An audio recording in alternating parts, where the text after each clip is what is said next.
best practices for onboarding salespeople. Let's go around the table and introduce ourselves. Mark? I'm Mark Hunter, the Sales Hunter. Glad to be here. Good afternoon, everybody. This is Bill Ball from Vorsight. I do sales enablement and training and talent here. Juliana Stancampiano. I'm the CEO of Oxygen, based out in Seattle, founded it in 2008 and have been around and in the sales enablement industry since then. Britton, Manasco. I am the head of a company here based in Austin, Texas called Visible Impact, and the author of a book called Next Era Selling, and I'm pleased to be joining you today. Bill, tell us about Foresight. How many salespeople do you have? We have about 30 on the Vorsight side, and then on the Exec Vision side, it's a smaller team of about 5. Right. How many do you onboard during the course of a year? Lots. This is an entry-level sales position, so we're not only teaching people, product and service and so forth, but the entire world of sales. We're building their entire world, and they don't even know if for sure they want to do it for the rest of their lives. So I onboard. I would say it's easily. I've probably in the past couple of years, it's easily been 100. Britton, you're next. Onboarding. What is the proper process for onboarding?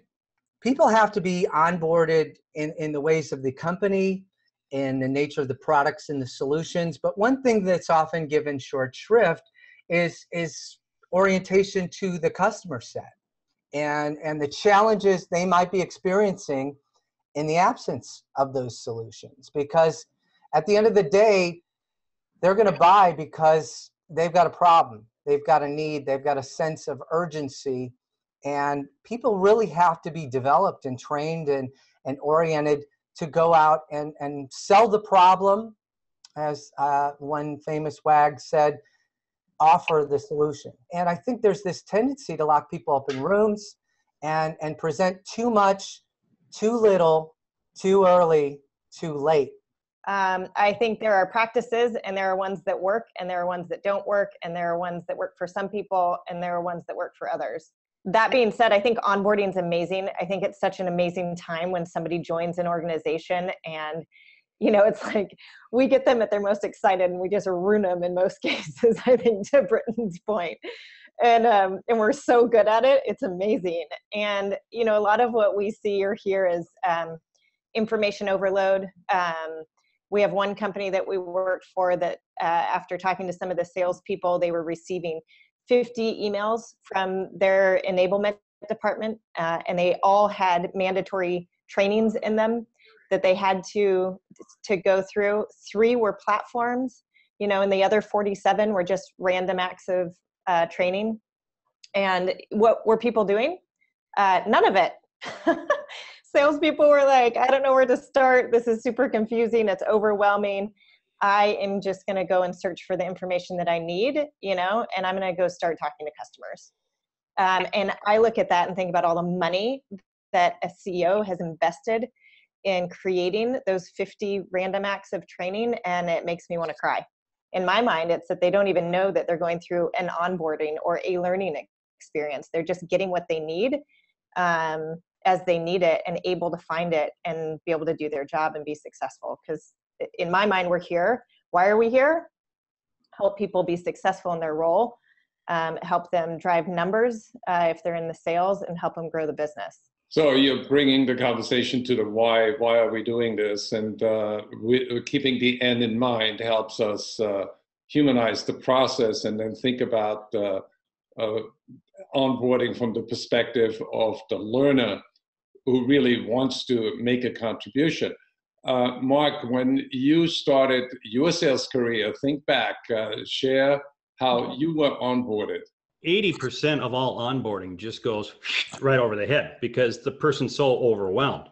I think the number one best practice is creating that one-to-one relationship, teaming that new salesperson up with a veteran, experienced person who then becomes their mentor and their peer and shepherds them through, not just through the first week or two, but really through the first 6 or 8 months, navigating the culture and the organization, understanding the customer. It's that one-to-one connection that I think is absolute best practice. It worked for me and I loved it. And when I was leading a sales force, a large sales force, that was absolutely mandatory. Everybody got matched up with somebody. So, Bill, what happens in your company? Let's say I would join tomorrow. What are you going to tell me the first day? First of all, that you're going to be surrounded by millennials, so deal with that. But I wanted to tie back in potentially your question with something that Juliana mentioned, and that's the why part of it. We used to have a training business, and we've since spun that off. But what they saw when they would go, they delivered a smaller version of a similar training that I deliver to all of our new people.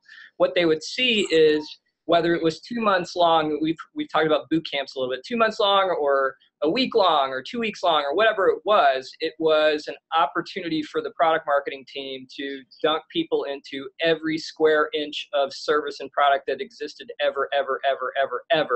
And there's numerous things wrong with that.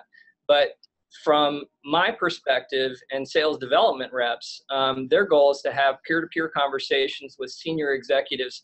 Many years they're senior, many positions they're senior. It's a magic trick. It's a magic trick that our people do every single day, but it's a magic trick nonetheless. So the last thing that they need is to get down in the weeds and understand products that aren't even viable anymore. So we start with why. We make it experiential. We raise a concept. We attack the why once everybody's understanding. Then we go try it. And we build iteratively. And usually by the second or third day, somebody's like, hey, what happens when blah, blah, blah. And I get to say, you know, it's so funny you mentioned that, because that's the next thing we're about to work on. So that tells me logical progression of thinking. I think a lot of people with a maturity model have a decent boot camp, or I would hope. You know, I'm sure Juliana discovers a lot of other things. And Mark has probably experienced a lot of other things. But it's after that is what really matters, because everybody you can figure out really quickly who's drinking the Kool-Aid at that point. And it's after that. It's what's happening after that that truly matters. And how do you become a chief repetition officer in sales enablement or training to continue reinforcing all of the things they've learned in their boot camp? I think those are the key things. And then refining what that learning model looks like over time. And how do you incorporate it socially? You know, how are peers learning from each other? And I've thrown enough potential topics out of here, so I'll zip it. Bill, what is a chief repetition officer? Is that you or the salesperson? It's definitely me, but it's anybody who is a peer leader or a leader in our business has to be a chief repetition officer about everything: skills, clients, you name it, best practices. You know, where that may fit from organization to organization. I'm in agreement with Juliana about that just being as a general term kind of a no-no. Britton, I see you taking notes, and I was wondering how you process this from a message perspective. You know, I think, you know, people are, you know, they come to things voluntarily. And so we have to treat them as adults who are voluntarily deciding to join our organizations and commit their lives for some period of time to our adventure, to our venture. And I think that means, you know, we've got to start thinking smartly about how to do these quote unquote boot camps, or find a better metaphor for it. One thing I would say in best practice is it's called flipping the classroom. You know, and this has been talked about at all levels of learning, which is if you're going to convene, you're going to get people together in a room, well, make it a workshop. Make it a hands-on learning experience. Don't make it an experience where people sit in butts on seats listening to sages on stages. You know, enable this kind of opportunity where you're going to convene to make things happen, where people are going to learn, and they learn through doing. Take advantage of that, but give them homework assignments. That's flipping the classroom. It's not that they can't do their self-study and come to the event prepared, but do that. Give them a homework assignment before, give them a homework assignment after, and evaluate their progress as they going forward, because this is not just onboarding, it's an ongoing process. We have this view that we're adults and we give them something, or we tell something, and like these stages on stage, which I kind of love that Britton said, that was awesome. is like this, like, now that I've said it, you can go do it. Please go do that. And that somebody's going to be able to take back that amazing knowledge that somebody else has and just start implementing it and be amazing at it, which is totally, wholly unrealistic in my mind. I can tell you about a lot of things that I've messed up first before getting semi-right in my life and at work. And I wonder why we don't have the same empathy for people going through enablement, experiences and getting them to do it. And also, how do we get them to be able to do it just in their regular job and start, especially in onboarding? It's like, hey, you're going to have to set up this meeting. This is what the meeting looks like. Here are the people that need to be in it. Here's an agenda. Go set that up and run it. Let us know how it goes, and gather that feedback. But I'm also just curious to know about the time that we allow people to learn. So how do you know that they're ready, that they're enabled? There's lots of ways to measure this. And it depends on what their expectation is at the beginning of their journey. Are they on a journey to become something else or move into another role, or are they just trying to get good at their job? Because those are two different mentalities and two different levels of measurement. But what I'm getting to about the digital side of things is many organizations hopefully have KPIs figured out, right? The activities, if you want to break up the pieces of a salesperson's job, the activities that they do, the things that are most in their control, the objectives that they're trying to achieve, which are partially in their control, and then the actual results. We've got KPIs nailed, and understand what inputs equal what outputs. Where we're trying to pave a way is what qualitative skills yield the outputs. I want to zoom back for a second to put another point on the cherry on top, which is that when I was onboarded for a French construction equipment manufacturer in Paris, the sales VP told me, hiring is like dating and onboarding is like building a marriage. And their onboarding process was very simple. They said, you got to love the product. You got to love the company. You got to love the customer.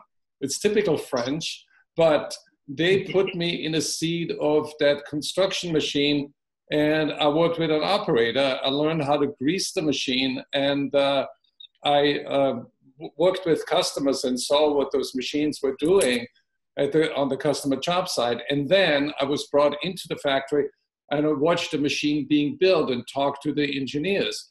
So I gradually fell in love with the entire onboarding process because every week there was a new discovery. And then I was so eager to learn, how do we sell this? Once I knew all those steps. So we need to think about how to get salespeople to fall in love with your company, with your product, with your service, and with your customers. Does that make sense, Mark?